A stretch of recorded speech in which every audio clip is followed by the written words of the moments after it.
नमस्कार. मी आजच्या या व्याख्यानमालेत जमलेल्या सगळ्या श्रोत्यांचं मी स्वागत करतो. वेदचक्षु मालेमध्ये आज प्रथमच हस्तसामुद्रिक या विषयावर बोलण्यासाठी प्रद्योत पेंढारकर हे आपल्या सोबत आज आहेत. आणि बऱ्याच लोकांची मागणी होती की कोणी हस्तसामुद्रिकवर बोलणारे अजून वक्ते आपण बोलवले नाहीत. आणि काही लोकांनी सरांचं व्याख्यान आधी ऐकलं होतं एका दुसऱ्या मीटिंगमध्ये.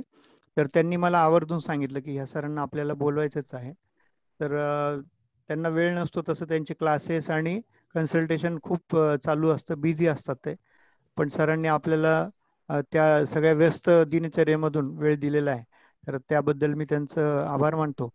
आणि मी यांचं स्वागतही करतो आपल्या या कार्यक्रमामध्ये, वेदचक्षु व्याख्यानमालेमध्ये. आणि आजच्या स्वागताध्यक्षामध्ये मी श्री सुहास इनामदार हे ज्येष्ठ ज्योतिषी आहेत. आणि मी त्यांना विनंती करतो की त्यांनी सरांचा परिचय करून द्यावा. सरांनी तसं अगदी थोडी माहिती दिली. काही लोक असे असतात की त्यांना स्वतःचं कौतुक किंवा असं परिचय करून द्यायला आवडत नाही जास्त. तर आम्ही त्यांना सांगत असतो की तुम्ही कसं आहे की त्यांच्याबद्दल माहिती असतेच आपल्याला, पण एक औपचारिकता असते की लोकांना परिचय करून द्यावा. कारण अगदी फार कमी लोक असतात की हे असे प्रसिद्ध व्यक्तिमत्व आहे, यांना सगळेजण ओळखतात तसं. पण एक कार्यक्रमाची ती डिमांड असते की तुम्ही वक्त्यांचा परिचय करून द्यावा. जसं एखादा गायक गाणं गातो ना, तर तो आधी सांगतो की मी कोणता राग गाणार आहे, त्याचे म्हणजे बोल काय आहेत. ते ऍक्च्युली गाताना ते समजतातच सगळ्यांना, पण त्याला आधी सांगावं लागतं की मी अमुक राग गाणार आहे. मग त्याच्यामध्ये त्याचे बोल असे, त्याचा ताल असा आहे, मग द्रुतलयमध्ये त्याची बंदिश अशी आहे, असं त्याला सगळं वर्णन करावं लागतं. तर तसं एक व्याख्यानाचे पण काहीतरी एक नियम असतात की थोडासा परिचय त्या वक्त्यांचा झाला पाहिजे. आणि त्या बाबतीमध्ये इनामदार साहेबांची खासियत आहे की ते जर बोलायला लागले ना, तर त्यांचं वैशिष्ट्य असं आहे की ऐकत राहावं वाटतं. आणि एक म्हणजे मला परिचय करून देताना असं वाटतं की माझं तेवढं प्रभाव नाही पडत तेवढा जसा इनामदार साहेबांचा पडतो. तर माझं फारच कोरडेपणा वाटतो माझ्या बोलण्यामध्ये. आणि इनामदार साहेब आभार प्रदर्शन करताना पण त्या व्याख्यानाचं इतकं छान समालोचन करतात की म्हणजे ज्यांनी ऐकलं नसेल पूर्ण व्याख्यान त्याला त्यांच्या समालोचनातून बरंच काही कळू शकतं. थोडं लेट जरी झालेले असतील तर त्यांना असं वाटत नाही की आपण काही मिस केलं. तर मी इनामदार साहेबांना विनंती करतो की त्यांनी प्रज्योत सरांचा परिचय करून द्यावा. नमस्कार सगळ्यांना. नमस्कार. नमस्कार. आवाज येतोय का सर? येतोय येतोय आवाज. बर बर. सगळ्यांना नमस्कार. प्रथम पावले सरांना नमस्कार. नंतर आजचे आपले व्यक्ती प्रद्योत प्रशांत पेंढारकर यांना नमस्कार. ते माझे गुरुबंधू म्हणता येतील, कारण सर मी सुद्धा जकातदार सरांकडे शिकलो. आता तुम्ही तिथे शिकवत आहात. फलज्योतिष संस्था जी पुण्यातली प्रसिद्ध आहे त्या ठिकाणी सर स्वतः हस्तसामुद्रिकचे क्लासेस घेतात. स्वतः सर राहतात चिंचवडला. शास्त्रोक्त ज्योतिष केंद्र त्यांचं स्वतःच आहे. आणि 2014 पासून सर या क्षेत्रात कार्यरत आहेत. आता एवढीच जुजबी माहिती फक्त माझ्याकडे आलेली आहे, किंवा मला तेवढी माहिती आहे. फक्त जकातदार सरांकडे असतात त्यामुळे जरा थोडीशी जास्त माहिती आहे. कारण जकातदार सरांकडे जे कोणी विद्यार्थी आहेत ते एवढे सुंदरपैकी तयार होतात की सामुपदेशन कसं करावं हे सरांकडनंच सगळ्यांना चांगलं कळतं. सगळेजण आत्मसात होतात. त्याप्रमाणे आता मी सरांना विनंती करतो, तुम्ही तुमचं व्याख्यान चालू करा, पण त्या अगोदर एक 2-4 प्रश्न, कॉमन प्रश्न सगळ्यांना असतात ते जरा तुम्हाला सांगतो. म्हणजे हात बघायचा आहे, हात दाखवायचा आहे. तर खूपशा महिला वर्गांना, स्त्री वर्गाला, भगिनींना आपल्या कन्फ्युजन असतं, डावात दाखवायचा का उजवात दाखवायचा हे तुम्ही सांगा. त्याचप्रमाणे लहान मुलांचे हात बघायचे का किंवा केव्हा बघायचे, अगोदरपासून बघायचे का? कारण असं पण ऐकलेलं आहे की हातावरच्या रेषा बदलतात, चेंज होतात, आणि आजकाल हात धुवून चेंज होतात असं पण म्हणतात. तर हे चेंज होतात हे पण सांगा. आणि प्रमुख रेषा किंवा आता आपला आजचा विषय जो आहे भाग्य रेषा आणि कारकत्व, खूप जण असे आहेत की जे हातावरनं कुंडली बनवतात. म्हणजे ते आता नवीन प्रकार आहे, जसं म्युझिक पहिले आणि मग त्याच्यावरती शब्द टाकायचे किंवा अजून वेगळा प्रकार, तसं ज्ञान मला तरी नाहीये किंवा कोण असेल मलाही माहित नाहीये. हे पण काय असलं तर जरा सांगा बोलण्याच्या ओघामध्ये. आणि मी तुम्हाला विनंती करतो, तुम्हाला नमस्कार करतो की आपला विषय आपण चालू करावा आणि आम्हाला जरा चांगलं ज्ञान अजून याच्यातलं मिळावं अशी आपल्याला विनंती करतो. नमस्कार सर, आपण चालू करा. नमस्कार.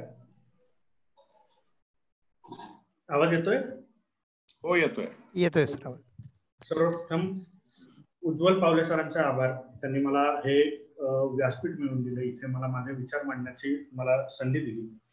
त्याचबरोबर स्वागताध्यक्ष श्री सुहास इनामदार सर यांच्या परवानगीने मी व्याख्यानाला सुरुवात करतो. नमस्कार. माझे हस्तसामुद्रिक शास्त्राचे गुरु श्री प्रफुल्ल कुलकर्णी आणि समुपदेशनाचे, जसं आता इनामदार सरांनी सांगितलं की समुपदेशन शिकावं हे जकातदार सरांकडनंच, त्यामुळे समुपदेशनाचे गुरु श्री जकातदार सर यांना वंदन करून मी आज माझा विषय चालू करतो. कराग्रे वसते लक्ष्मी, करमध्ये सरस्वती, करमूले तू गोविंदम, प्रभाते करदर्शन. हे आपल्या पूर्वजांनी आपल्याला सांगूनच ठेवलं. ते असं का सांगितलं असेल तर हातामध्ये लक्ष्मी असेल, सरस्वती असेल किंवा प्रत्येक आपल्या आयुष्यात घडणारी प्रत्येक गोष्ट आपल्याला आपल्या हातावरनं ओळखता येते. आपल्या अंगावर अशी एकही गोष्ट नाही जी बिनकामाची. मग ते केस असतील, डोळे असतील, नाक असतील, कान असतील, कोणतीही असं एकही अवयव नाही जो बिनकामाचा आहे. मग हातावरच्या रेषा बिनकामाच्या असतील का? हातावरच्या रेषांना पण काहीतरी महत्व आहे, म्हणूनच हातावरती त्या रेषा उमटल्या. आज आपण त्या रेषांपैकीच प्रमुख रेषा, भाग्यरेषा म्हणजे काय ते आपण आज या व्याख्यानातून बघणार आहोत. मी सगळ्यात आधी माझी स्क्रीन शेअर करतोय. मी एक स्लाइड शो तयार केलेला आहे, तो स्क्रीन शेअर करतोय. कोणाला काही प्रश्न असतील तर आपण व्याख्यानाच्या नंतर सगळे आपण प्रश्नोत्तरांचा एक सेशन घेऊया. त्याच्या आधी आपण एक हे बघूया, पीपीटी बघूया. एक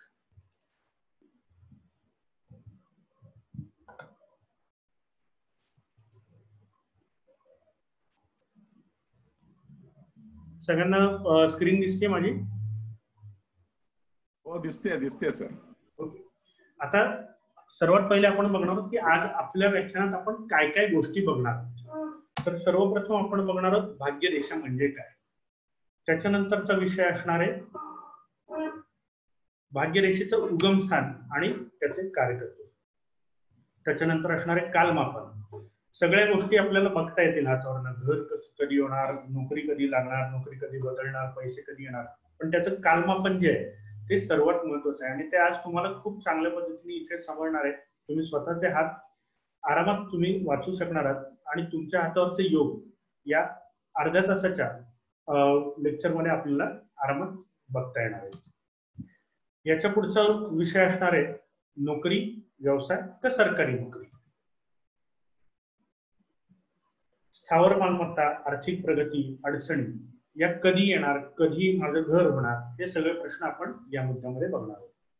पैसे येत आहेत पण टिकत नाही, याचं कारण काय असेल ते देखील आज आपण हस्तसामुद्रिक द्वारे बघणार आहोत. आणि सर्वात शेवटी आपण बघणार आहोत भाग्यरेषा नसेल तर. हातावरती भाग्यरेषाच नाहीये म्हणजे त्या माणसाच्या आयुष्यात पैसा नाहीच का, तर असं नाही. पण ते कशा पद्धतीने ते बघायचं ते आपण शेवटच्या स्लाइड मध्ये बघणार आहोत. तर आपण सर्वात पहिले सुरुवात करून घेऊया हाताची ओळख. इथे बरेच म्हणजे माझ्या समोर जे आहेत ते सगळे मोठे मोठे ज्ञानी लोक आहेत, तरी पण एक सुरुवात करून देतो मी की हाताची ओळख कशी असते. बहुतेक कोणीतरी कर्सर हलवलं ना सर. तिथं सेटिंग मध्ये जाऊन आहे ना, अॅनोटेशन बंद, अॅनोटेशन स्टॉप, अॅनोटेशन फॉर पार्टिसिपंट असा एक ऑप्शन आहे बघा ऍडव्हान्स मध्ये जाऊन. झूम मध्ये का? हा, झूम मध्ये खाली जो कंट्रोल पॅनल आहे ना, त्याच्यामध्ये ऍडव्हान्स बटन दिसतं का साईडला? उजवीकडे मोर मध्ये. हा, मोर मध्ये कुठे? Disable disable. हा ते करा आणि मग नंतर हे अॅनोटेशन वर जाऊन आहे ना, डिलीट बटन आहे तिथे क्लिक करा किंवा एकदा परत शेअरिंग स्टॉप करून सुरू करा म्हणजे मग चालेल. ते चुकून कोणाकडनं तरी बहुतेक झालं असेल, काय हरकत होऊ नाही. शकतं. ठीक, आपण ते परत शेअर करूया.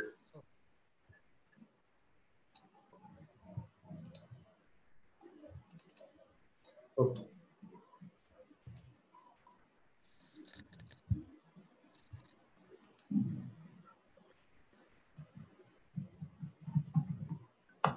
ठीक आहे, आपण हाताची तो पहिले ओळख बघून घेऊया. इथे सगळे रथी महारथी आहेत. खरं तर छोट्या तोंडी मोठ्या घास आहे, तरी पण मी हाताची ओळख करून देतो. हातावरती प्रमुख 4 रेषा असतात. आयुष्य रेषा ही हातावरची एकच अशी रेषा आहे जी वरून खाली येते. हाताची ही जी आयुष्य रेषा आहे ती अंगठ्याच्या शेजारून सुरू होते आणि मनगटाकडे येते, ती आहे आयुष्य रेषा. हृदय रेषा जी आहे ती करंगळीच्या खाली चालून इकडे बोटांकडे येणारी ही आडवी रेषा ही हृदय रेषा आहे. त्याच्या खाली ही जी आहे ती मस्तक रेषा आणि हे जे मधलं बोट आहे त्या मधल्या बोटाकडे जाणारी म्हणजे ती भाग्यरेषा. आता याचबरोबर आपण बघूया की हातावरती ग्रह कोणते कोणते कुठे कुठे असतात. तर्जनीच्या इथे असतो तो असतो गुरु. मधल्या बोटाच्या खाली असतो हा शनी. अनामिकेच्या खाली असतो हा रवी. करंगळीच्या खाली असतो हा बुध. अंगठ्याच्या खाली असतो हा शुक्र. अंगठा आणि मधलं बोट याच्या खाली असतो मंगळ. हातावरती 2 मंगळ असतात. एक अंगठा आणि मधल्या तर्जनीच्या मध्ये असतो, तर दुसरा असतो हृदय रेषा आणि मस्तक रेषेच्या मध्ये. आणि करंगळीच्या खाली मनगटाच्या जवळ असतो हा चंद्र. हे झाले हाताची बेसिक माहिती. हातावरच्या कुठल्या रेषा आणि कुठले ग्रह कुठे असतात हे. आता हे आज का दाखवलं तर भाग्यरेषा वेगवेगळ्या ठिकाणाहून निर्माण होते. भाग्यरेषेचं उत्पन्न किंवा उगमस्थान जे आहे ते मस्तक रेषा असू शकतं, आयुष्य रेषा असू शकतं, चंद्रावरनं असू शकतो, शुक्रावरनं असू शकतो, मंगळावरनं असू शकतो. या वेगवेगळ्या ग्रहांवरनं भाग्यरेषा चालू होऊ शकते आणि त्याचे कार्यकत्व उगमस्थानाप्रमाणे बदलतात. म्हणून ही हाताची करून दिलेली ओळख. तर आपण पुढच्या स्लाइड कडे बघूया. भाग्यरेषा म्हणजे नक्की काय? हातावरून कोणत्याही ठिकाणावरून निघून शनीच्या टेकडीवर जाणारी रेषा म्हणजे भाग्यरेषा. आता शनीची टेकडी म्हणजे कोणती तर मधल्या बोटाच्या खाली इथे जी रेषा जाईल ती झाली भाग्यरेषा. ही रेषा माणसाच्या आयुष्यातील आर्थिक चढ उतार दर्शवते. माणसाच्या आयुष्यात पैशाला अनन्यसाधारण महत्व प्राप्त झाले. 100 पैकी 90 जातकांचा प्रश्न नोकरी, व्यवसाय, आर्थिक प्रगती याबद्दलच असतो. हस्तसामुदायिक दृष्ट्या हे सर्व प्रश्न या रेषेद्वारे बघितले जातात. बऱ्याचदा असं दिसून येतं की काही लोकांना कमी कष्टात बराच फायदा होतो, तर बऱ्याचदा कितीही कष्ट केले तरी एखाद्या माणसाला सफलताच मिळत नाही. या अशा गोष्टी का होत असतील तर ह्या सर्व प्रश्नांची उत्तर भाग्यरेषेवरनं खूप पटकन मिळतात.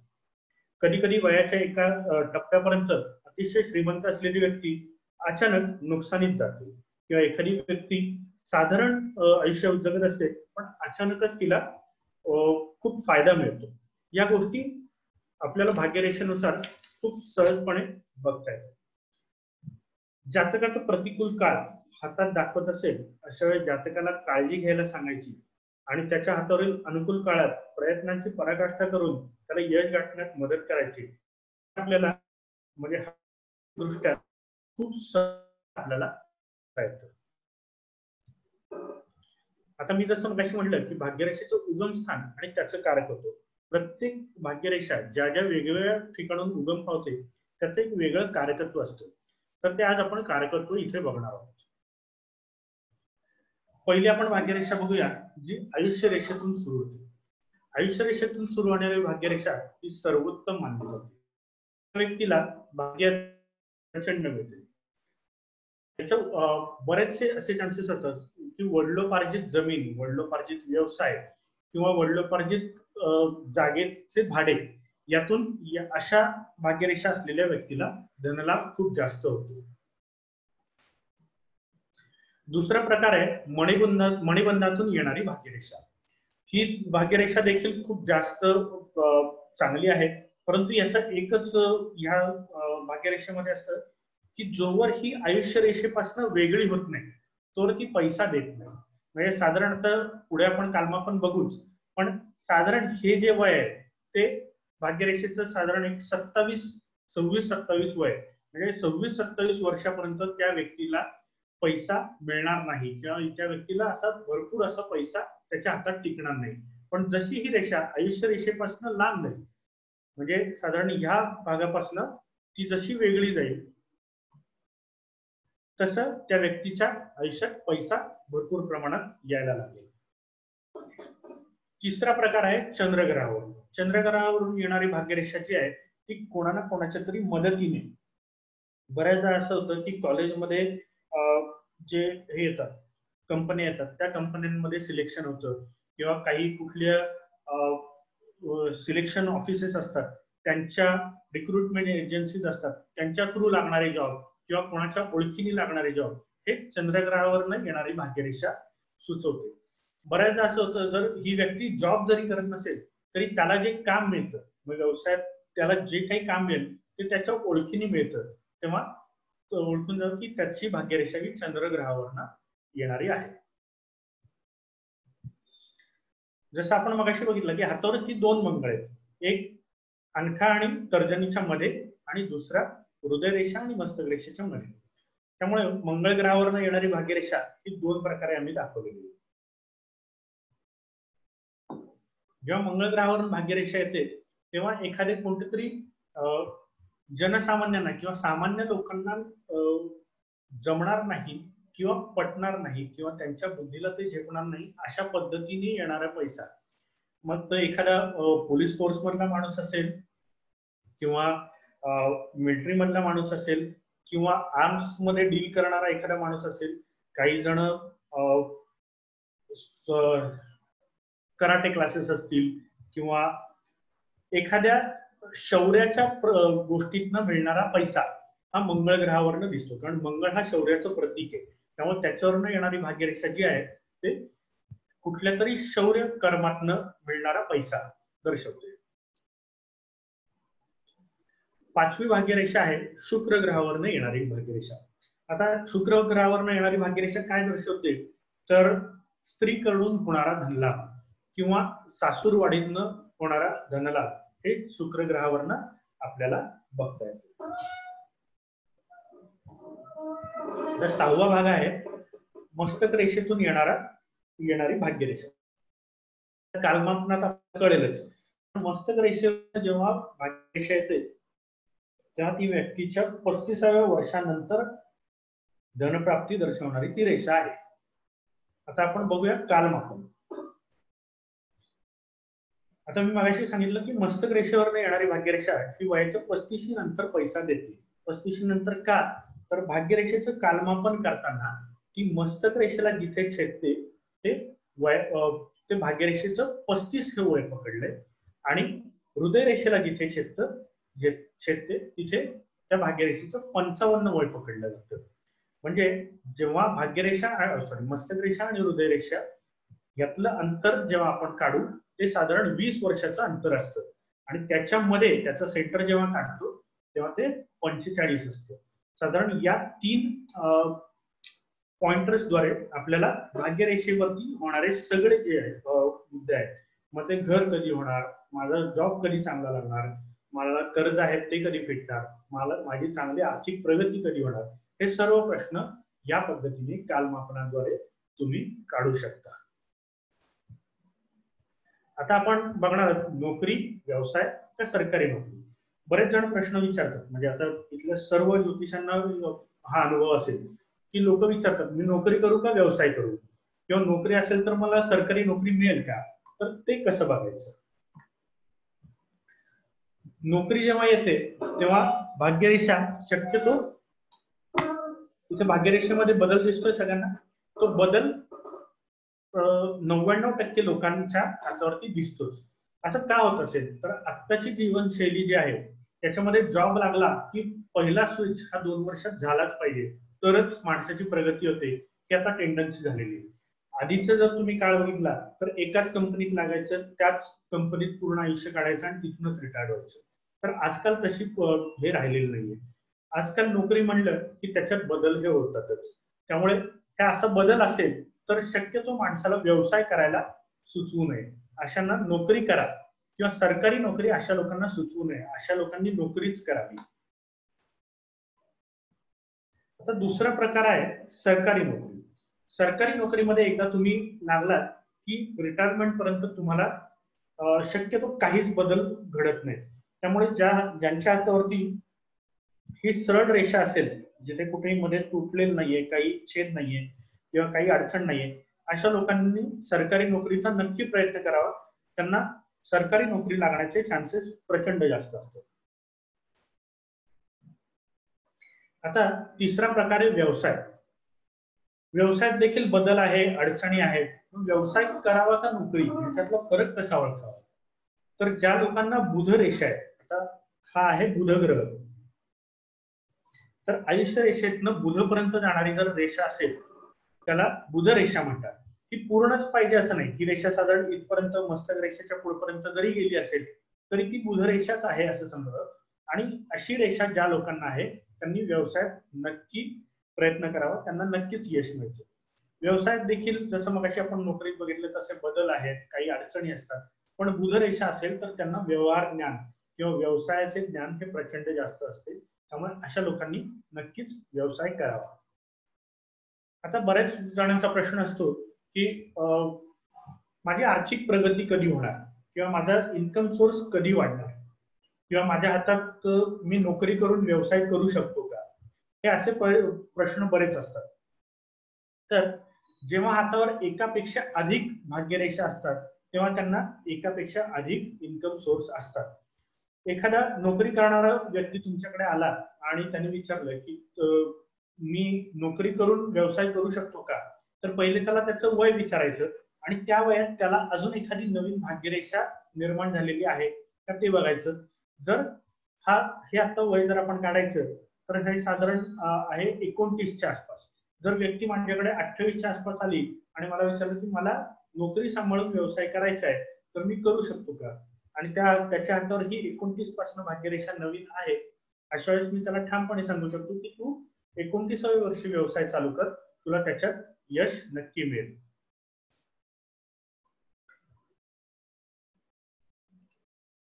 आता दुसरा प्रकार असतो की स्थावर मालमत्ता. स्थावर मालमत्तामध्ये मग तुमचं घर येतं, जमीन येते, एखादं दुकान येतं किंवा घरासाठी झालेला कोणताही खर्च येतो. तर हे कधी होईल असे प्रश्न प्रत्येक ज्योतिषाला विचारले जातात. तर भाग्यरेषेवरती जेव्हा त्रिकोण तयार होतो, तो खाली असेल किंवा वरती असेल, जेव्हा त्रिकोण तयार होतो हा त्रिकोण स्थावर मालमत्तेचं प्रतीक असतो. मग ते घर असेल, जागा असेल, दुकान असेल किंवा घराच्या इंटेरियर साठी वगैरे केलेला खर्च असेल, पण हे स्थावर मालमत्तेसाठी केलेला खर्च हा त्रिकोण किंवा हा त्रिकोण आपल्याला हातावरती दाखवतो. आता याचं वय कसं काढायचं, हा परत एक थोडस आपण मागची स्लाइड बघितली. आता इथे त्रिकोण दिसतोय, पण हे घर कधी होणार नक्की, तर त्रिकोणाची हा जो कॉर्नर आहे जो भाग्यरेषेला टच झालेला आहे त्या काळात त्याचं घर होणार आहे. म्हणजे इथे साधारण 30-31च्या आसपास आणि इथे जर बघायला गेलं तर 46च्या आसपास या व्यक्तीचं घर, जागा, घरासाठी खर्च किंवा शॉप अशा गोष्टी होऊ शकतात. सर एक मिनिट. हो सॉरी, फक्त परत एकदा सांगा, सगळ्यांनी उजवा हातच बघायचा का स्त्रियांनी डावा हात बघायचा? नाही. हॅलो सर, तुमचा आवाज कट झाला.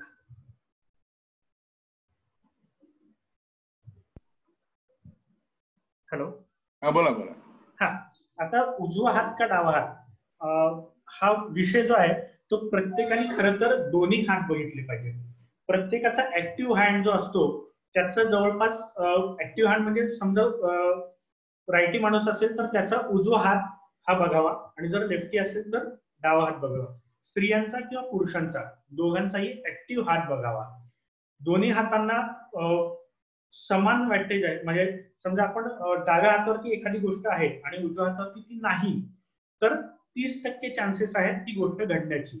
पण तेच उलट जर उजव्या हातावरती आहे आणि डाव्या हातावरती नाही तर 70% चान्सेस आहेत ती घटना घडण्याचे. म्हणजे तुमचा जो ऍक्टिव्ह हात असेल, मी डावा उजवा वापरत नाही, ऍक्टिव्ह हँड जो तुमचा असेल, स्त्री असो पुरुष असो, कोणाचाही ऍक्टिव्ह हँड जो असेल त्या हातावरती जर रेषा असतील तर 70% चान्सेस असतात ती घटना घडण्याची. आणि जर उजव्या हातावर किंवा ऍक्टिव्ह हातावरती नाहीये पण इनॅक्टिव्ह हातावरती ती घटना दिसत असेल तर 30% चान्सेस असतात ती घटना घडण्याची. पण स्त्री असो वा पुरुष असो दोघांचाही दोन्हीही हात बघावे लागतात. Okay sir, thank you. Continue. Thank you sir. Okay, आता आपण पुढची स्लाइड बघूया. आर्थिक अडचणी. आता हातावरती आर्थिक अडचणी वेगवेगळ्या चिन्हांच्या स्वरूपात आपल्याला दिसते.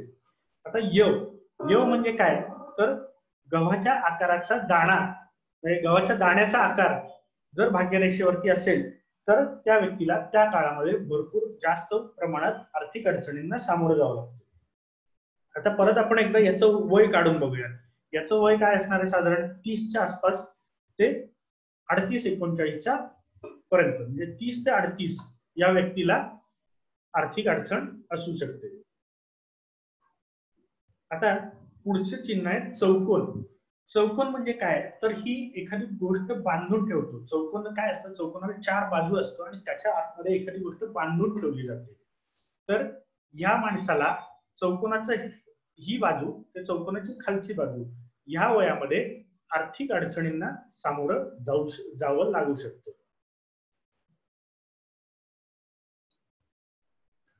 आता आडवी रेष, हातावरती फक्त आडवी रेष असेल तर त्याचे काय काय प्रकार आहेत. हातावरती आडवी रेष असण्याचे साधारण तीन प्रकार आहेत आणि 3 प्रकारे त्या माणसाचं नुकसान होऊ शकतं. एक, फक्त भाग्यरेषेला जेव्हा आडवी रेष असते तेव्हा त्या वयात माणसाचं आर्थिक नुकसान होऊ शकतं. म्हणजे आता याच्यात जर बघितलं तर साधारण 44व्या वर्षी या माणसाचं होऊ शकतं. दुसरा प्रकार आहे मस्तक रेषा आणि भाग्यरेषा छेदणारी आडवी रेषा. आता याचा अर्थ काय होतो तर या व्यक्तीला या काळात आर्थिक नुकसानाबरोबरच मानसिक त्रासाला देखील सामोरं जावं लागणार आहे. बऱ्याचदा मगाची ही जी स्लाइड आहे आता याच्यात नुसते आर्थिक नुकसान म्हणण्यापेक्षा हातातनं पैसा गेला असं आपण म्हणूया याला नुकसान म्हणण्यापेक्षा. मग याच्यात काय असू शकतं, तुम्ही गाडी घेतलीये, तुम्ही कुठं फिरायला गेलेला आहे, तुम्ही कोणा स्वतःच्या काही स्वकीयांसाठी काही खर्च केले, त्याच्यातनं तुम्हाला मानसिक त्रास होत नाही पण तुमच्या हातातनं हा पैसा गेलेलाच असतो. तेव्हा हे म्हणजे आता फॉर एक्झाम्पल आता मागच्याच महिन्यात माझ्याकडे एक क्लायंट आला होता, त्याच्या मुलाची मुंज झाली होती म्हणून खर्च दिसत होता. तर ते मानसिक त्रास नसतो, तो एक आनंद असतो.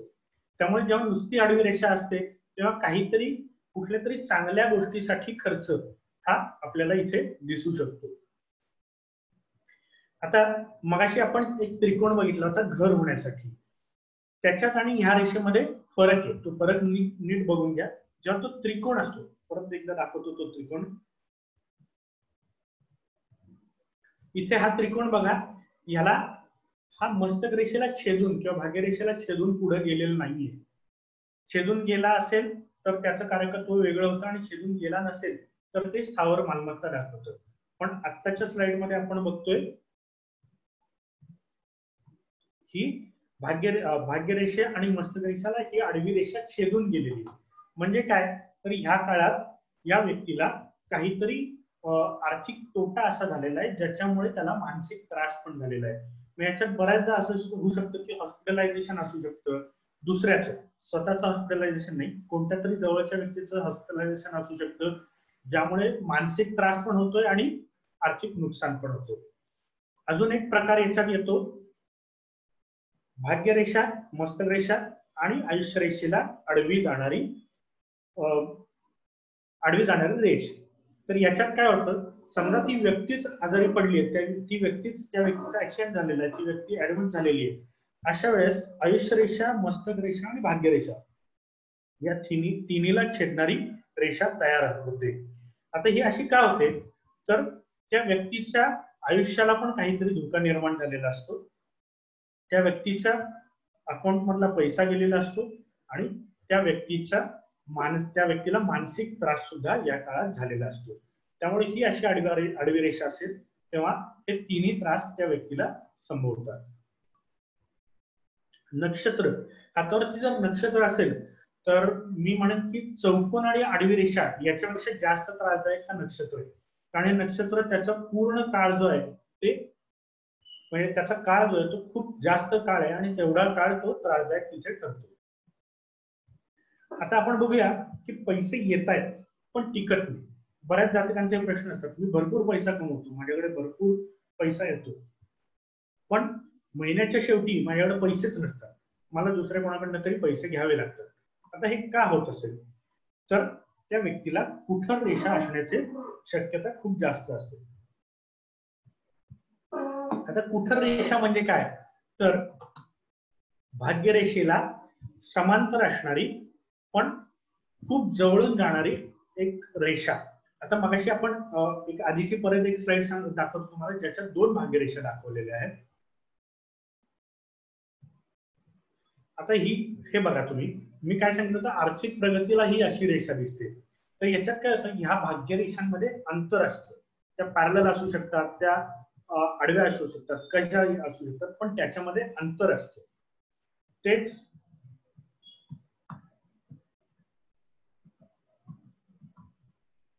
या रेषेमध्ये बघा काय होते, ती खूप जवळून आणि समांतर अशी ती रेषा जाते. या रेषेला कुठर रेषा म्हणतात. ही कुठर रेषा जोवर भाग्यरेषेच्या जवळून जाते तोवर त्या व्यक्तीच्या हातामध्ये सेव्हिंग होणार नाही. त्याला त्याच्या आयुष्यात पैसा येणार नाही का? तर असं अजिबात नाही. त्याला पैसा नक्कीच मिळणार, पण त्याला त्याच्या हातामध्ये तो पैसा टिकणार नाही. त्याचबरोबर दुसरं एक सिम्पटम असतं शनीच्या कक्षेच्या बाहेर असलेली रेष. आता आपण शनी ग्रह बघितला, तो मधल्या बोटाच्या खाली असतो. शनी काय देतो तर साठवणूक देतो. आणि जर तुमची भाग्यरेषा या शनीपर्यंत जातच नसेल, आता शनीची कक्षा म्हणजे काय, मधल्या बोटाच्या बाजूनी जर मनगटापर्यंत आपण रेषा 2 उभ्या रेषा मारल्या तर ती झाली शनीची कक्षा. जर तुमची भाग्यरेषा शनीच्या कक्षेच्या आतमध्ये जात नसेल तर ती भाग्यरेषा तुम्हाला कधीच सेविंग देणार नाही. आता समजा ही अशी भाग्यरेषा असलेला जातक आपल्याकडे आला आणि तो आता आहे साधारण 32-33 वयाचा, तर आपल्याला त्याला काय सांगता येईल की साधारण 36-37-38 पर्यंत तुझ्या हातात पैसा येईल पण टिकणार नाही. पण त्याच्यानंतर ही भाग्यरेषा थोडीफार तरी शनीच्या कक्षेमध्ये आहे, त्यामुळे त्याच्यानंतर तुझ्या हातात सेव्हिंग होऊ शकतं. तर या प्रकारे आपण त्याला मार्गदर्शन करू शकतो. आता सर्वात महत्वाचा भाग की भाग्यरेषा नसेल तर, भाग्यरेषा हातात नाहीच समजा एखाद्याला वयाच्या 35व्या वर्षापर्यंत, आता इथं बघा, इथं तुम्हाला कळेल वयाच्या 35व्या वर्षापर्यंत भाग्यरेषा आहे पण पुढे भाग्यरेषाच नाही, तर अशा वेळेस काय करायचं? जर आपण काही करू शकत नाही पण काय बघू शकतो हातावरती? समजा त्या जातकाच्या हातावरती भाग्यरेषा नाहीये पण त्याच्या अंगठ्यावरती यव आहे, पण हे यव पूर्ण पाहिजे. यव म्हणजे काय तर गव्हाच्या दाण्याचा आकार जर असेल, त्याच्या जे मधलं जॉईंट असतो, अंगठ्याचा जॉईंट जो असतो तिथे हा असा आकार असतो. आणि हे अंगठ्यावरचं यव काय दाखवतं तर तुम्हाला आयुष्यात कधीही पैशाची कमी पडणार नाही. म्हणजे तुमच्याकडे भाग्यरेषा नाहीये आणि तुमच्याकडे भाग्यरेषा नाहीये म्हणायच्या तुमच्याकडे पैसा नाहीये, पण तुम्हाला पुढे खूप मोठा खर्च दिसतोय, तरी पण तुम्हाला पैसा कुठून ना कुठून तरी अवेलेबल होणार, हे अंगठ्यावरचा यव दर्शवतो. दुसरा प्रकार आहे रवी रेषा. बऱ्याचदा असं होतं की लोकांकडे पैसा नसतो पण ओळखीतनं किंवा त्यांचे रिलेशन्स म्हणणं त्यांची कामं होऊन जातात. त्यामुळे बऱ्याचदा असं होतं की भाग्यरेषा जरी नाहीये तरी त्या माणसाचं पैसा वाचून कधीच कुठे अडत नाही. असं रवी रेषा असेल तर हे होण्याचं प्रमाण खूप जास्त असतं.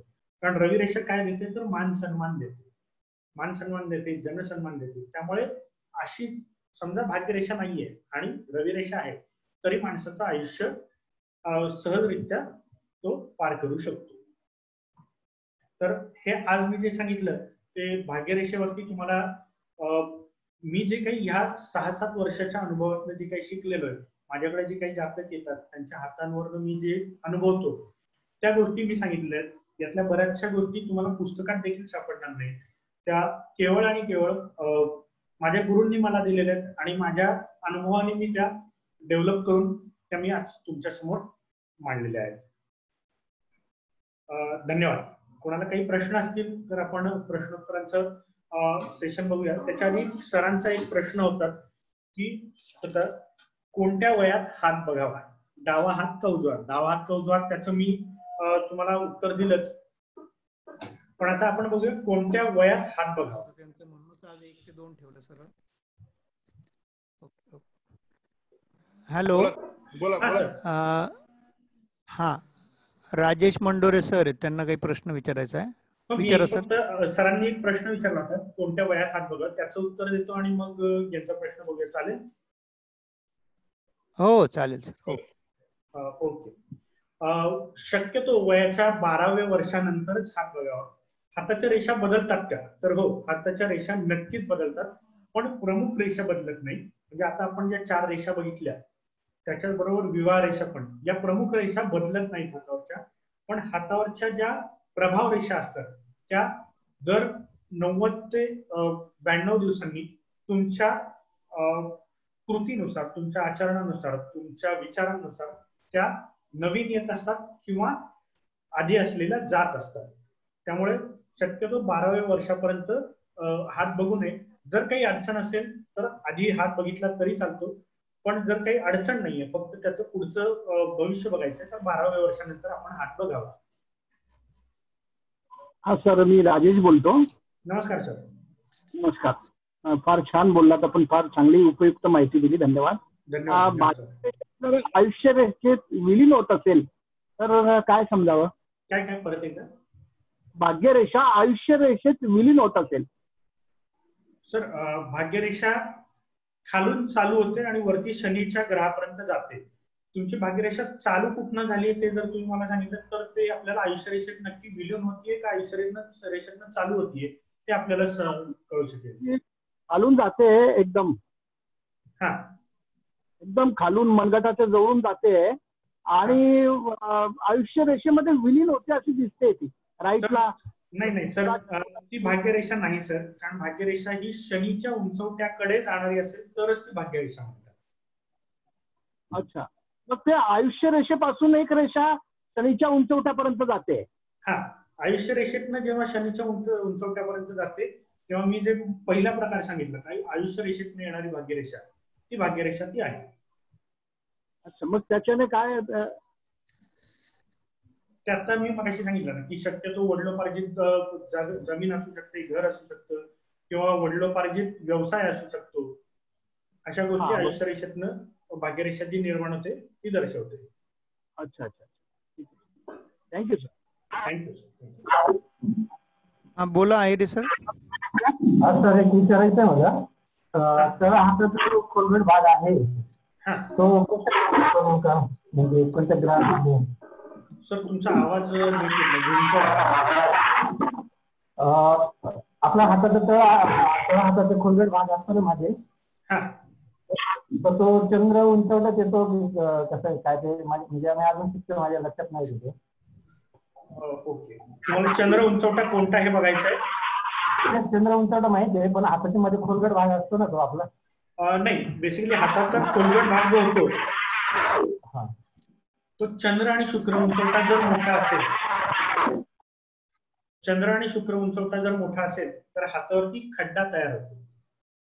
तर फक्त त्या 2 ग्रहांवरनं नाही, बाकीचे ग्रह तुमच्या हातावरती असणाऱ्या रेषा याच्यावरनं त्याचं प्रेडिक्शन देता येईल. पण याच्यातनं असं दिसतं की चंद्र आणि शुक्र हे तुमचे खूप चांगले आहेत आणि त्याचे चांगले गुण तुम्हाला मिळतात. नरेंद्र सिंह जी, आप बोलिए. हाँ, नमस्ते सर. नमस्ते सर. सर, ये रत्न धारण बताइए ना हस्तरेखा के आधार पर. सर, रत्न धारण मैं खुद प्रेफर नहीं करता हूँ. मैं जातकों को रत्न परिधान करने के लिए मैं नहीं ये करता हूँ. आपको अगर पता होगा, मतलब मैंने जो बताया कि मैं शास्त्रोक्त ज्योतिष केंद्र फल ज्योतिष केंद्र से सीखा हूँ मैं इसे जकातदार सर से. तो वो हमेशा बताते हैं कि रत्न जो ऑप्शन है वो लास्ट ऑप्शन है. पहले अपने आप में आप क्या चेंजेस कर सकते हो. तो हाथ से हम पहले इंसान का जो भी नेचर है वो बताते हैं, उस नेचर के वजह से उसको क्या तकलीफ हो रही है, जो भी उसके प्रॉब्लम्स है वो क्यों आ रहा है और वो कब सॉल्व होने वाला है वो हम बताते हैं. और आखिरी ऑप्शन जो है वो रत्न हम रखते हैं. हाँ, ठीक है सर. सुनिधि मैडम बात कीजिए, प्रश्न विचारा आपण. डॉक्टर चंद्रकांत वागुळदे, आपण प्रश्न विचारा.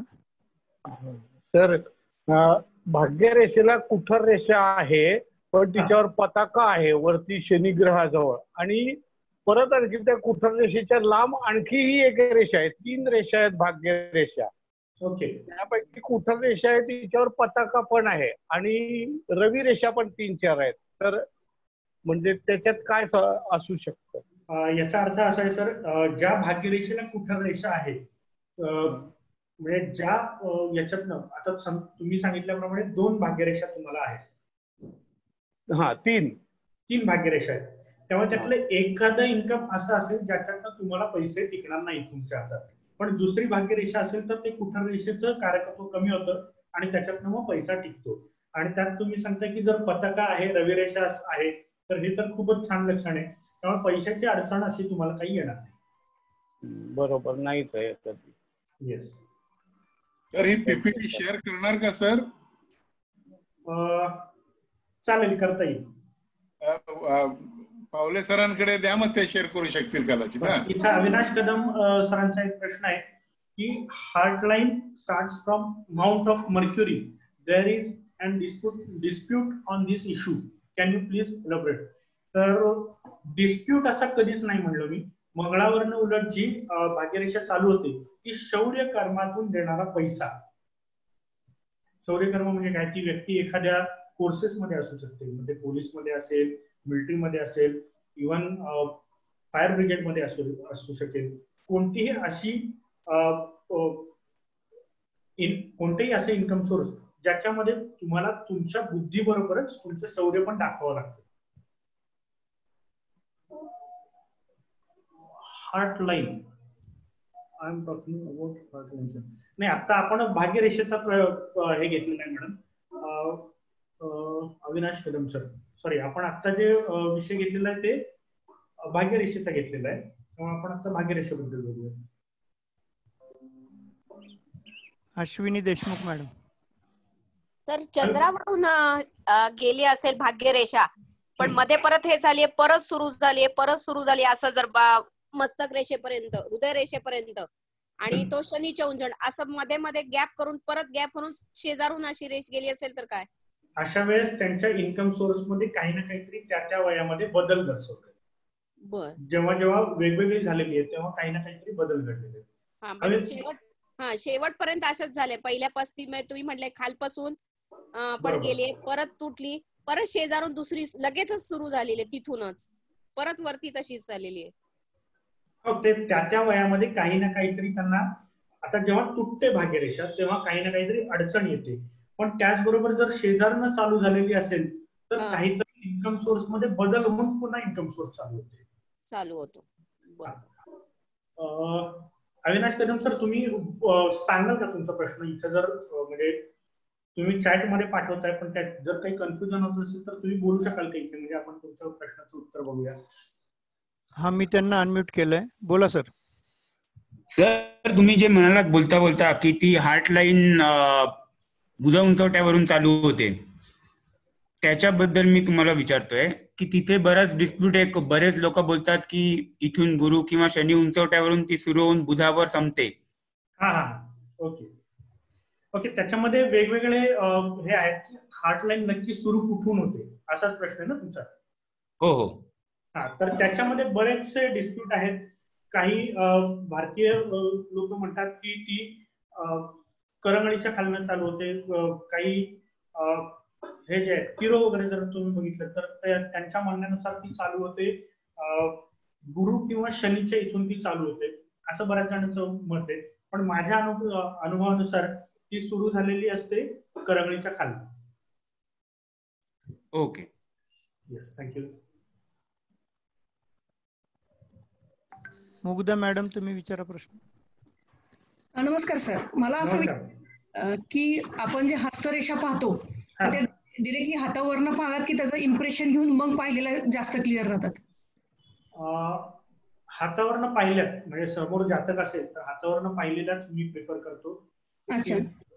इम्प्रेशन हे आधीच्या काळात असायचं. इम्प्रेशन बेसिकली तुम्हाला नंतर पण बघता येतं, याच्यासाठी ते इम्प्रेशन होतं. पण जर व्यक्ती समोर असेल तर इम्प्रेशन घ्यायची गरज नाही. आणि आजकालच्या काळात म्हणजे मी तर आता माझे बरेचसे क्लायंट आता ऑस्ट्रेलियात आहेत, अमेरिकेत आहेत, दुबईमध्ये आहेत. तर अशा लोकांच्या हाताचे फोटो मागून सुद्धा मी त्याच्यावरनं कन्सल्टेशन करतो. ओके. आणि नखावरती अर्धचंद्र असणं हे कशाचं इंडिकेशन आहे? नाही, फक्त एका नखावरनं सांगता येत नाही. आणि बाकीच्या त्याला कुठलंही प्रेडिक्शन जे असेल ते फक्त हातावरती एखादी सिम्पटम्स आहेत म्हणून कधीच करता येत नाही. त्याच्याबरोबर बाकीच्या गोष्टी पण त्याच्याबरोबर बघायच्या जातात आणि मग त्याचं कॅल्क्युलेशन केलं जातं. जसं कुंडलीचं आहे की फक्त एका भावावरनं तुम्हाला स्वभाव फक्त साधारण सांगता येईल पहिल्या भावावरनं, पण त्या माणसाचं आयुष्य कधीच सांगता येणार नाही. त्याच्यासाठी सगळे भाव, त्याच्यावरती पडणारी दृष्टी, त्याचं गोचर हे सगळं बघावं लागतं. तसंच हातावरती पण एक घटना जी असेल त्याच्यासाठी 3 ते 4 रेषा, 3 ते 4 रेषांवरती येणारी चिन्ह हे सगळं बघून मग प्रेडिक्शन द्यावं लागतं. ओके. आणि हातावरनं कुंडली पण काढता येते? नाही, मी आजपर्यंत नाही हे कधी बघितलं नाही, म्हणजे मला तर नाही काढता येत. नाही, कारण काही काही ठिकाणी लिहिलेलं असतं ना, म्हणून मी एक क्युरिओसिटी म्हणून विचारलं. हो, नाही, माझ्याकडे एक पुस्तक आहे, अंगठ्यावरनं तुमची कुंडली काढा, पण मी ते वाचला, प्रयत्न केला, मला नाही जमलं ते. Okay, thank you sir. थँक्यू. चित्रा मॅडम प्रश्न विचारा. चित्र परडकर.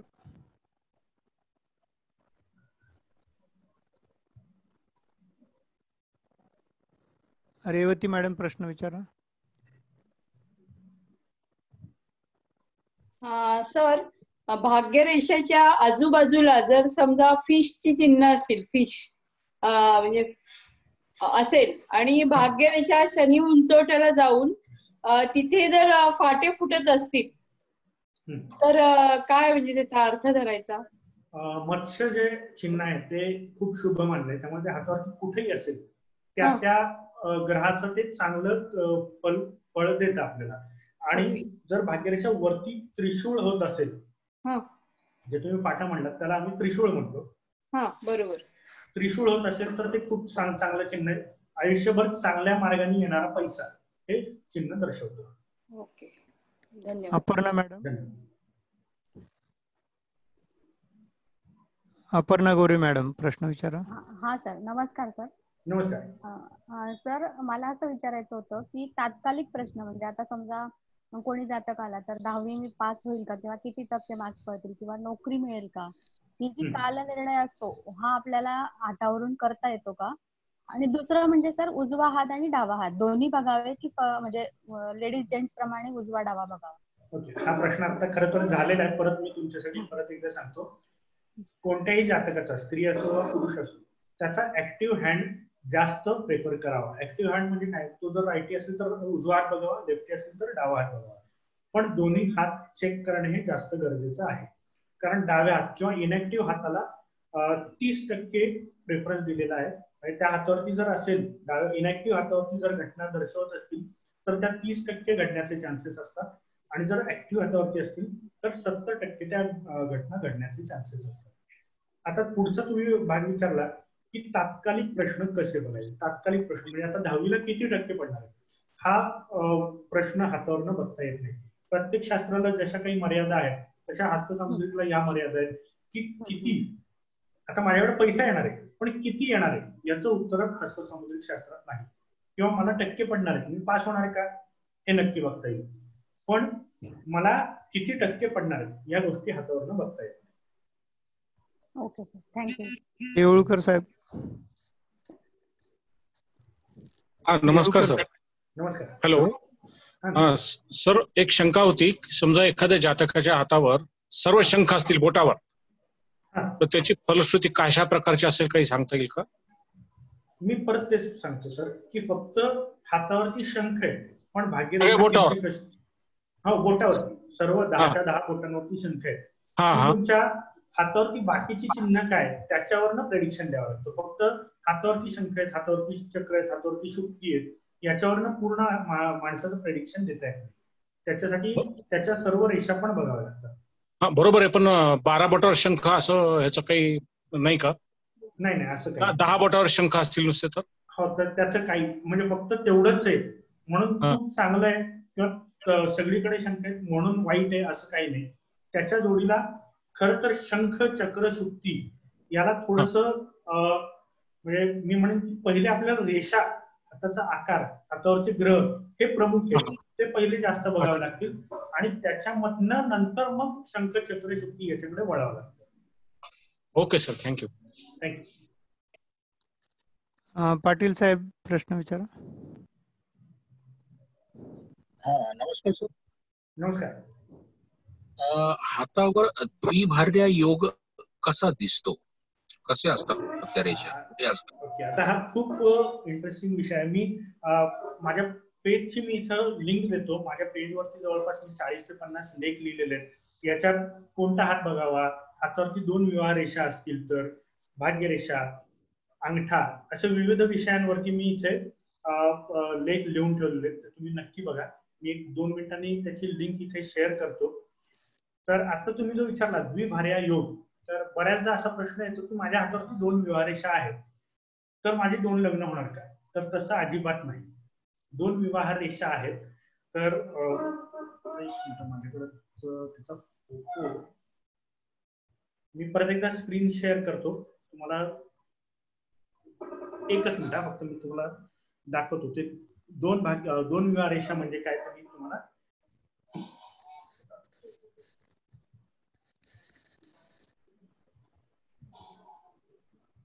एकच मिनिट.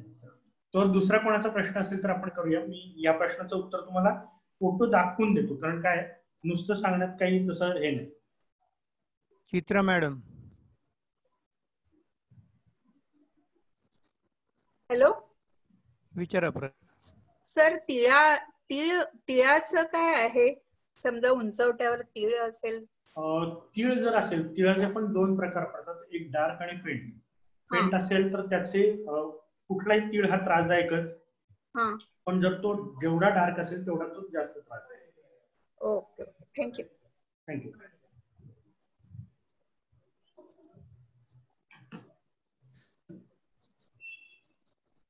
येस, कोणाला काही प्रश्न आहे अजून? मिस्टर अतुल, प्रश्न विचारा तुम्ही. नमस्कार सर. हाताच्या टेक्स्चरला किती महत्व आहे? त्याच्यानंतर हातावर जे खट्टे पडतात, काही ठराविक वेळात पडतात, कधी ते वाढतात, कधी कमी होतात, कधी निघून पण जातात, तर त्याला किती महत्व आहे किंवा त्याचं रीडिंग कसं घ्यायचं? ओके, आता तुम्ही जो प्रश्न विचारला हाताच्या टेक्स्चरला खूप जास्त म्हणजे मऊ पण आहे की खरखरीत आहे, हात गुलाबी आहे, हात पांढरा फटक आहे, असं? बरोबर. टेक्स्चर म्हणजे आपण त्याला रंग म्हणूया.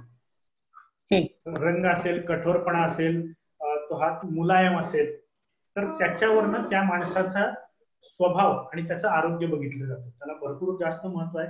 हातात तुम्ही एखाद्याचा हात घेतला आणि त्याचा मलूल हात लागला तर हा माणूस कष्ट करू शकेल असं कधीच होणार नाही. त्या माणसाला कष्ट करावं लागणार नाही हे त्याचा आपण एक म्हणजे त्याचा अर्थ आपण एक लावू शकतो. की हाताचा रंग आहे, हातावरचा रंग जर गुलाबी असेल किंवा लाल असेल तर त्या माणसाच्या अंगात जास्त रक्त आहे. पण ते जर पॅची असेल, लाल हात आणि त्याच्यावरती काळे काळे स्पॉट असतात बऱ्याचदा, तर त्या माणसाला रक्ताचे काहीतरी दोष असू शकतात. हातावर जे खड्डे पडतात त्याचं हातावरचे खड्डे आता कुठे पडले? जर एखाद्या रेषेवरती पडलेले असतील, समजा घट्टे नाही, गट्टे ते जे असतात ते शक्यतो व्यायाम करून पडलेले असतात, त्यामुळे ते गट्ट्यांचं काही नाही. व्यायामाचे नाही आहेत सर.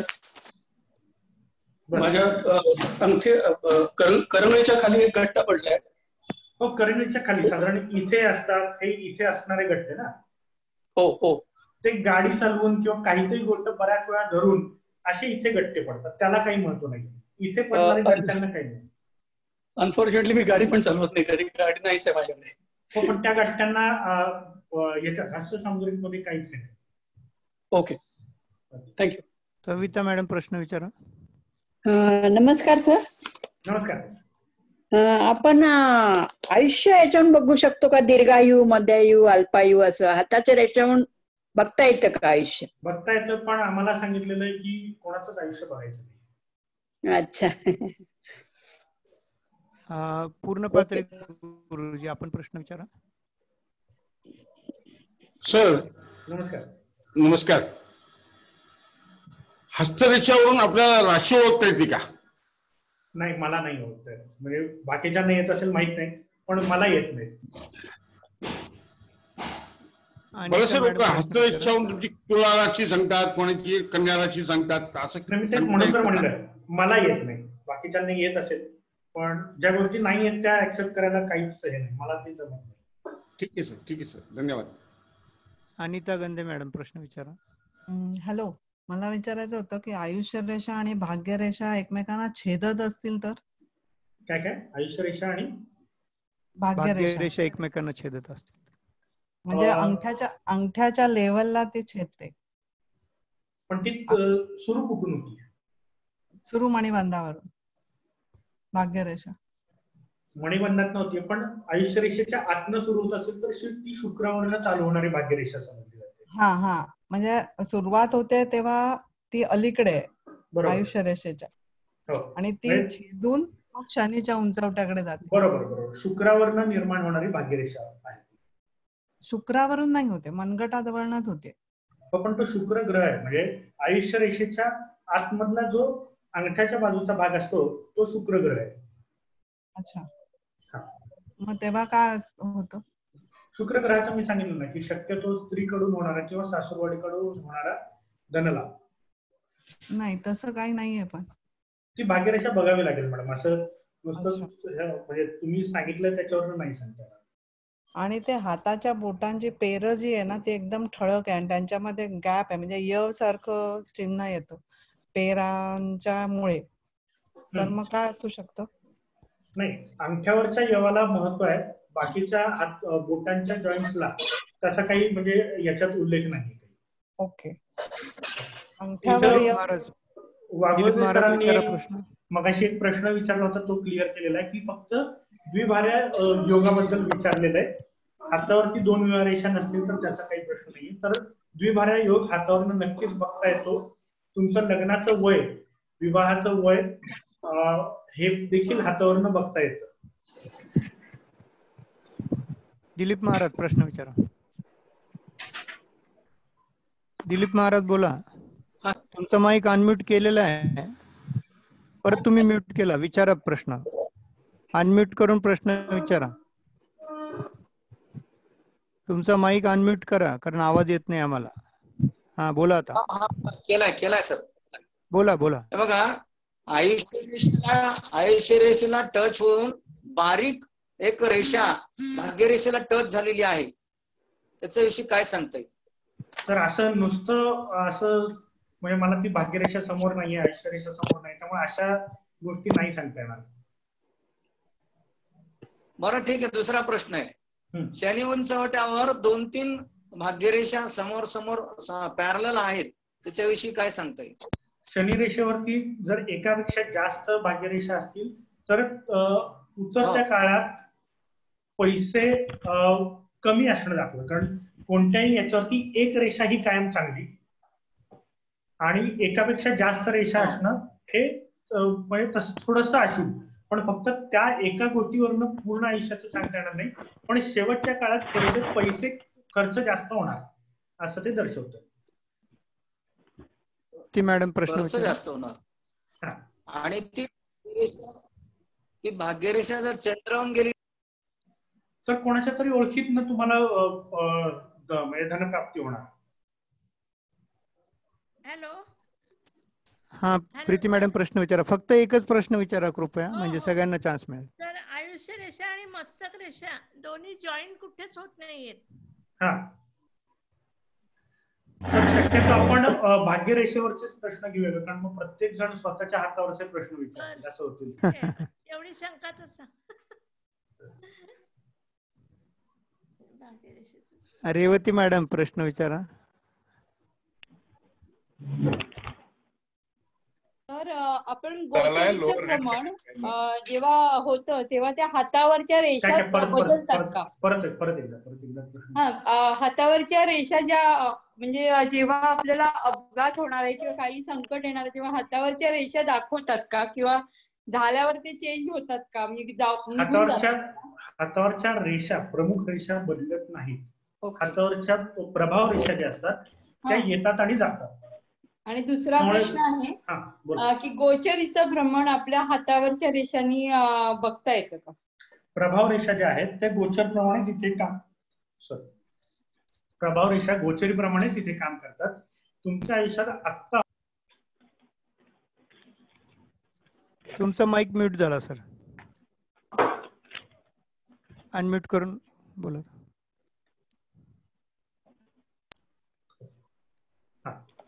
प्रभाव रेषा या गोचरी प्रमाणेच काम करतात. तुमच्या आयुष्यात आत्ता घडणाऱ्या घटना या आत्ता तुमच्या हातावरती असणाऱ्या प्रभाव रेषा दर्शवतात. येवले साहेब प्रश्न विचारा, अनम्यूट करून प्रश्न विचारा. हा एक मिनिट बोला सर. मुलाच्या हातावरती एक्स्ट्रा रेषा आहेत मेन, तर त्या मी हातावरच्या दाखवतोय, तर त्या बघा आणि त्याच्याप्रमाणे सांगा. सर असं लेक्चर मध्ये एक रेषा ही जास्त रेषा आहे. कुठली? खाली करणार. हे बघा, हात दिसतोय तुम्हाला? हो. हा, मस्तक ही जी रेषा आहे मध्ये, मस्तक रेषा आहे, त्या दोन मस्तक रेषा आहेत. दोन मस्तक रेषा आहे. हो. तर त्यावरून त्याला काय असू शकतं, त्याचा काय फायदा काय तोटा आहे? काही नाही, त्याला उच्च शिक्षण घ्यायला अडचण येणार नाही. उच्च शिक्षण घ्यायला अडचण येणार नाही. येणार नाही. ठीक आहे. अजून काय सांगता येईल त्या रेषेबद्दल? नाही सर, आपण असं हात वाटतो. एक रिक्वेस्ट आहे, प्रत्येकाने आपला हात नका दाखवू. हे पर्सनल कन्सल्टेशन सर करतात. नंबर दिलेला आहे, तिकडे आपण विचारू शकता. ते खरं म्हणजे काय माहितीये का, आम्ही तज्ञ लोकांना याच्यासाठी बोलवतो की आपण सगळे अभ्यासक आहात असं गृहीत धरून ज्ञान घ्यावं, सूत्र विचारावेत आणि त्याचा सगळ्यांना फायदा होईल. कारण एक हात किंवा एक रेष फक्त विचारून आपल्याला तेवढंच फक्त येईल. म्हणजे जसं म्हणतात ना की तुम्हाला मासे कसे पकडायचे हे शिकवण्यासाठी बोलवलेलं आहे आपण, पण तुम्ही काय करताय, एक मासा हातावर घेऊन समाधान मानताय की मला एक मासा मिळाला, आजच फक्त थोड्या वेळ पोट भरल ते. पण तुम्ही जर सूत्र शिकला तिथे तर तुम्हाला ते आयुष्यभर उपयोगी पडेल की कितीतरी हात तुम्ही बघताल आणि किती लोकांना समाधान तुम्ही देऊ शकता. तर इथे कॉमन मॅनला सुद्धा आपण म्हणजे ही पोस्ट पाठवली होती, पण जे अभ्यासक आहेत त्यांनी असे प्रश्नांचे म्हणजे अपेक्षा नाही त्यांच्याकडून. धन्यवाद. आता अजून तुम्ही सर ह्याच्यातले घेतलेत का सगळे चॅट बॉक्स मधले प्रश्न? एक मिनिट, चॅट बॉक्स मधले घेतो. तुम्हाला आहे ना सर वेळ? हो हो. हा. कोणाला हातच नसेल तर, दीपक मगर यांनी विचारलेलं आहे की हातच नसेल तर भविष्य कसं बघावं. तर बेसिकली प्रश्न असा आहे की हात हे एक भविष्य बघण्याचं माध्यम आहे. हात म्हणजे भविष्य नाही. कुंडली असेल, टॅरो असेल, अंकशास्त्र असेल किंवा हस्त असेल, हे हात बघण्याचे माध्यम आहे. माध्यम नाही म्हणून भविष्यच नाही असं कधीच होत नाही. समजा तुम्हाला इथून पुण्यातनं नाशिकला जायचंय, पहिल्यांदा तुम्ही प्रयत्न कराल बसने जाण्याचा. बस नाहीये तर तुम्ही स्वतःची गाडी घेऊन जाण्याचा प्रयत्न कराल. स्वतःची गाडी नाहीये तर काही ना काहीतरी जायचंच आहे म्हणल्यावर तुम्ही चालत जाल, पण तुम्ही पोचालच. तर ही माध्यम आहे. हात नाहीये म्हणून भविष्य नाही असं कधीच होत नाही. हे प्रश्न खूप आपल्याला विचारले जातात. तर म्हणजे धन्यवाद हा प्रश्न विचारल्याबद्दल. हा ऍक्च्युली आम्हाला बऱ्याच ठिकाणी हे चिडवण्यासाठी पण हे प्रश्न असतात की हातच नाही तर भविष्य कसं, तुमचं हस्त समजून खोट आहे. तर ह्याला हे उत्तर खूप चांगलं आहे की हात हे एक माध्यम आहे, हात हे भविष्य नाहीये. आणि काही लोक पाय बघून सुद्धा भविष्य सांगतात, त्याच्यामुळे काही अडत नाही त्याच्यापासून. बरोबर. हे प्रत्येक एक लेक्चर झालं होतं मध्ये की त्या चंद्रकांता दीक्षित म्हणून आहेत नागपूरच्या, तर त्यांनी त्याच्यावर पण एक व्याख्यान दिलं होतं. म्हणजे काय त्याला वेगळं नावही दिलं होतं त्यांनी, पदरेषा असं काहीतरी. तर ज्याला बघायचं तो वेगवेगळ्या पद्धतीने आपलं भविष्य जाणून घेऊ शकतो. सर अजून तुम्ही काही असेल तर याच्यात बघा. मी फक्त माझं हे करतोय, लिंक शेअर करतोय. एकच लिंक शेअर करा सर तुम्ही. हा, तुमच्या पेजची. सरांच्या पेजवर वेगवेगळे लेख आहेत, ज्यांना अभ्यास करायची इच्छा असेल त्यांना त्याचा नक्कीच उपयोग होईल.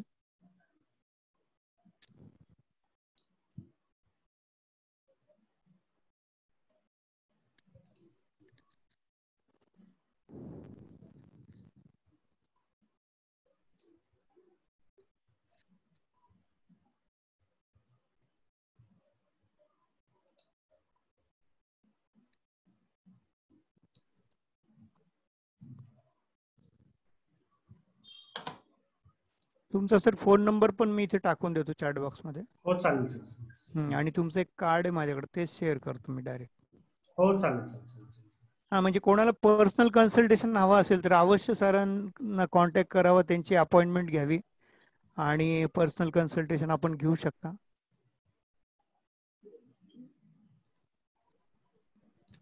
सरांचे वर्कशॉप पण असतात. सर वर्कशॉप घेता ना तुम्ही? हो, वर्कशॉप घेतो, याचे क्लासेस घेतो.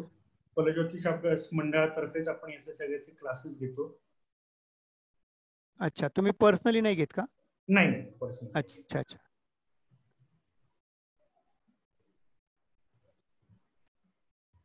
ठीक आहे, मला आता ते कुठनं देतात ते माहित नाही. ठीक आहे, काही हरकत नाही. पामिस प्रद्योत नावाची माझी पेज आहे. ठीक आहे सर, तुम्हाला व्हॉट्सअपवर जरी पाठवली तरी मी सगळ्या ग्रुपमध्ये शेअर करेल. आता इथे जे लोक आलेले ना ते मोस्टली त्यांचे आपण ग्रुप बनवलेले आहेत. ओके, तर त्याच्यातून मी शेअर करून देईल. ओके. आता इथे एक प्रश्न आहे, can legal problems be shown on hand? हो, नक्कीच. हातावरती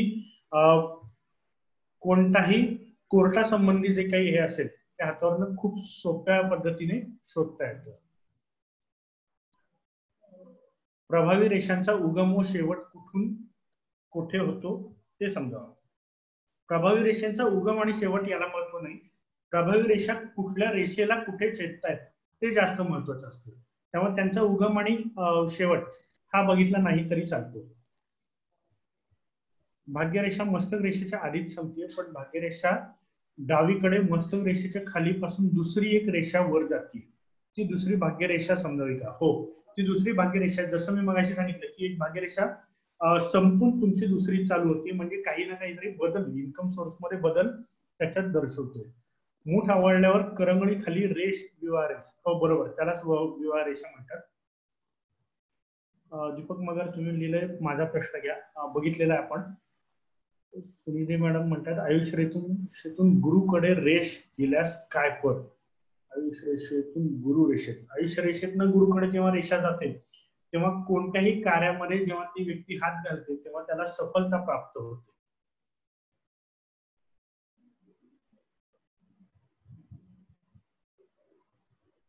राजेश सर विचारतात, भाग्यरेषेचा शनी उंचवटा वीक असेल तर? मी परत सांगतो की एखाद्या कुठल्या तरी ग्रह उंचवट्यावरून किंवा रेषेवरनं त्या माणसाचं आयुष्य सांगता येत नाही.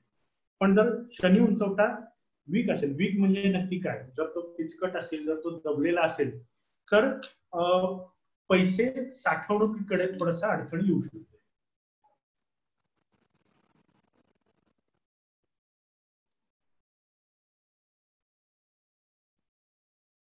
सर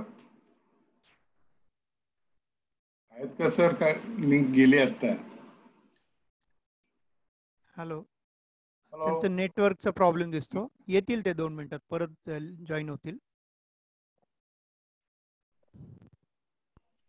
कोणाला असतील तर प्रश्न? सर मला एक प्रश्न आहे, जरा वेगळा प्रकार. नक्की सर. आपण कुंडलीतनं बघतो की बाबा मुलं विचारणार आहेत किंवा वार्धक्यासाठी त्रास होणार आहे. आता जसं इथे आपण म्हटलात की शनीच्या इकडे जर का 2-3 रेषा असल्या तर वृद्धापकाळी कदाचित त्रास होण्याची शक्यता आहे, त्याने जरा पैसा जपून ठेवावा. तसं इथे मुलं विचारणार आहेत की नाही?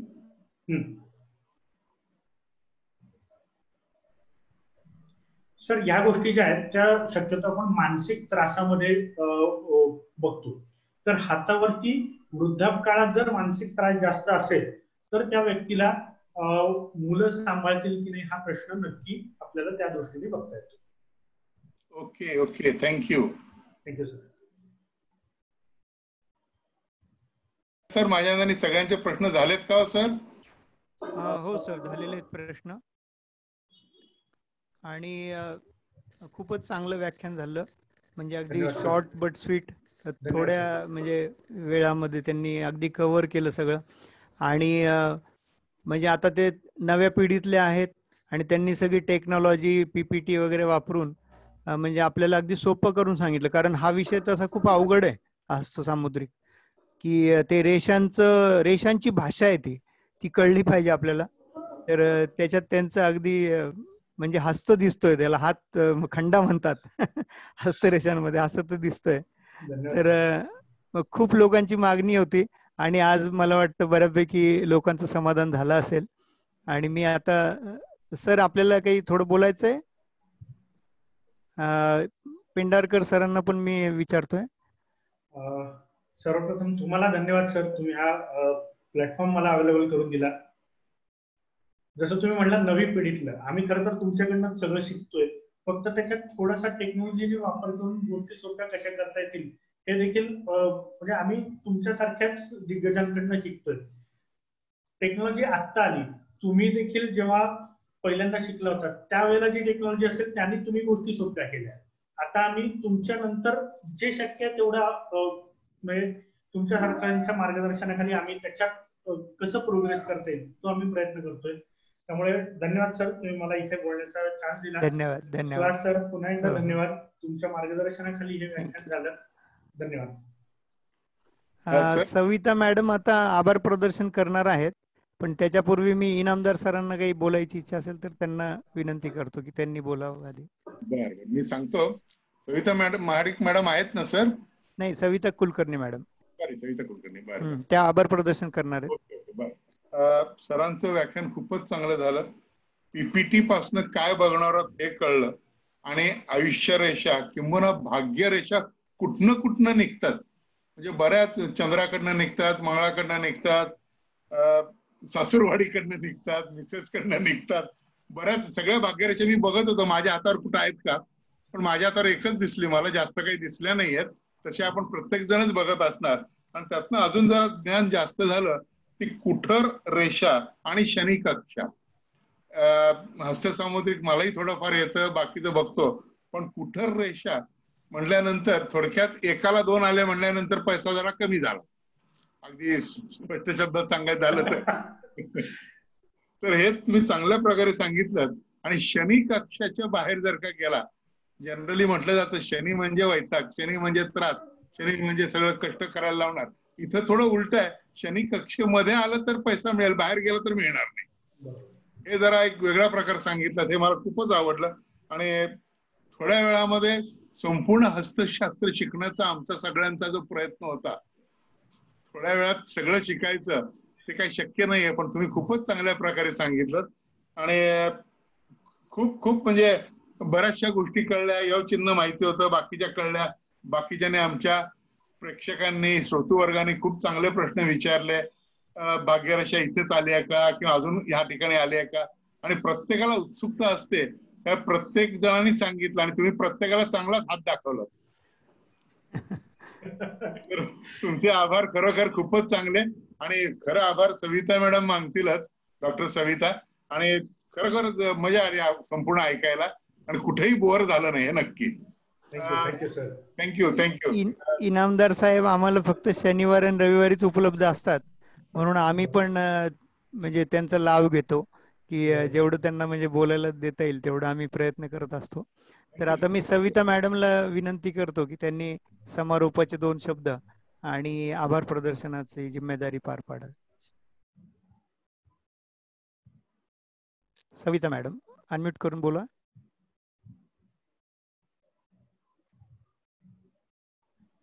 हा, बोला मॅडम. हॅलो, नमस्कार सगळ्यांना. बोला, आवाज येतो. मजशी ठाऊक या वळणावर, मजशी ठाऊक या वळणावर, सहज थबके माझे पाऊल, अलगद होते जादूगिरी, अलगद होते जादूगिरी आणि भाग्यरेषा या वेड लावती. प्रद्योत प्रशांत पेंढारकर, हस्तसामुद्रिक शास्त्री. भाग्यरेषा आणि कारकत्व याबद्दल सरांनी थोडक्यात पण अत्यंत सहज सुलभ पद्धतीने आपणास प्रभावी अशी माहिती दिली. यामध्ये त्यांनी हातावरचे महत्वाचे योग सांगितले. नोकरी, व्यवसाय की सरकारी नोकरी याबाबत, तसेच स्थावर मालमत्ता, आर्थिक सुबत्ता, मानसिक त्रास, येणारा पैसा का टिकत नाही, भाग्यरेषाच हातावर नसेल तर इथे असे इत्यादी सर्वांगीण मार्गदर्शन त्यांनी केले. भाग्यरेषेच्या उगमस्थानाविषयी त्यांनी माहिती दिली. कालमापनाद्वारे आर्थिक प्रश्नांचा मागोवा घेता येतो हेही त्यांनी सांगितलं. एकापेक्षा अधिक भाग्यरेषा असल्यास एकापेक्षा जास्त व्यवसाय करता येतात, नोकरी करून व्यवसाय करता येतो हे सरांनी सांगितलं. साधारण 39व्या वर्षापासून डबल व्यवसाय, डबल नोकरी वगैरे करता येते, हेही सरांनी सांगितलं. भाग्यरेषेवर त्रिकोण तयार झाला की स्थावर मालमत्तेवर वयाच्या 30 ते 46 या वर्षी साधारण खर्च होतो. साधारण स्त्री पुरुषाचे दोन्ही हात पाहावेत. ऍक्टिव्ह हातावरची रेषा जास्त बोलक्या असतात, हे सरांनी सांगितलं.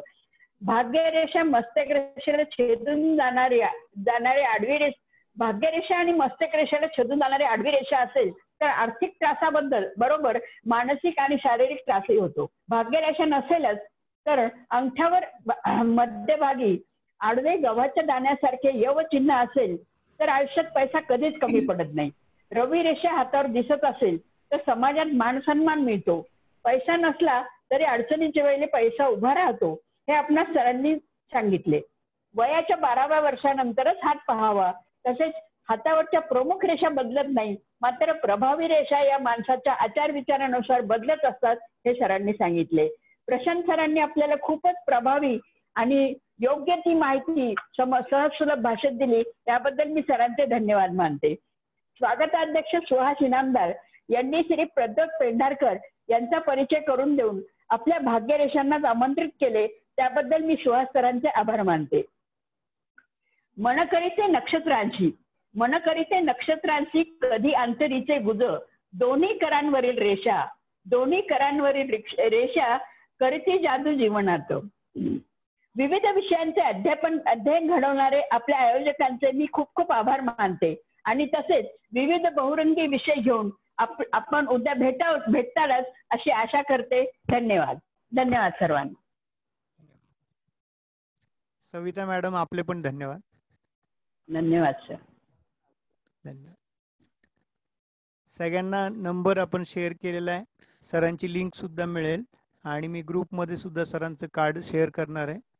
तर आपण सगळ्यांनी इथे हे व्याख्यान ऐकण्यासाठी वेळ दिला त्याबद्दल मी आपला सगळ्यांचा परत एकदा आभारी आहे. आता मी मीटिंग एंड करतोय. धन्यवाद सर. धन्यवाद.